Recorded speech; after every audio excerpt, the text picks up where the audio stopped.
Petrol diesel के दाम बढ़ते हैं, आपकी जेब पर तो भारी पड़ते ही है, लेकिन महंगाई डायन को खुला न्योता देते हैं। फल फूल सब्जियां ये महंगी होती है, तो जहां लोग बेरोजगार हुए, नौकरियां गई ही नहीं, तनख्वाहें भी कटी। 97% लोग कहते हैं कि हमारी कमाई, हमारी आमदनी कम हो गई है। तो ये बहुत ही अहम मुद्दा हो जाता है। सरकार चुप्पी साधे बैठी है, विकल्पों की भी चर्चा नहीं हो रही है कि पब्लिक डिबेट ही हो जाए। क्या सरकार ने ये मान लिया है कि आम आदमी को अब आदत पड़ गई है, कोई फर्क नहीं पड़ता, कोई सड़क पर उतर ही नहीं रहा तो चलने दो। 120 के करीब जो पेट्रोल के दाम पहुंच गए हैं, ये अभी और बढ़ने वाले हैं। इस साल का मैं आपको थोड़ा सा अंदाजा दे दूं। 1 जनवरी को पेट्रोल दिल्ली में 83 रुपए 97 पैसे था, 22 रुपए 57 पैसे दाम बढ़ गए। डीजल के दाम इसी साल में 21 रुपए 15 पैसे बढ़ गए। आप तो कहते हैं बाजार के हवाले है पेट्रोल डीजल के दाम, तो 2014 से और अब तक 13 बार एक्साइज ड्यूटी क्यों बढ़ाई गई? और पिछले साल सरकार ने एक मुश्त 10 रुपए एक्साइज पेट्रोल पर बढ़ा दी और 13 रुपए डीजल पर। क्यों बढ़ाई? क्योंकि मई में हम तो लॉकडाउन में थे, पूरी दुनिया लॉकडाउन थी,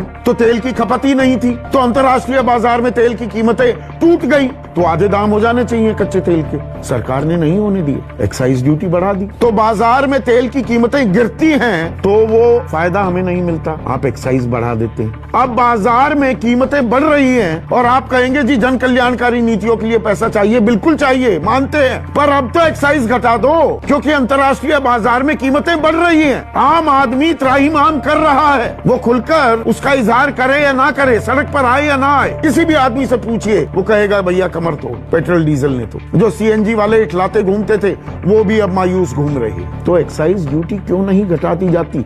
32 रुपए 90 पैसे केंद्र सरकार को एक्साइज में मिलते हैं। 2014 में ये आंकड़ा था 9 रुपए 48 पैसे, 22 रुपए का इजाफा हो चुका है एक्साइज ड्यूटी में और राज्यों को कुछ नहीं मिलता। तो सिंपल सी बात है भाई, या तो एक्साइज घटा दो या जीएसटी के दायरे में लेकर आइए।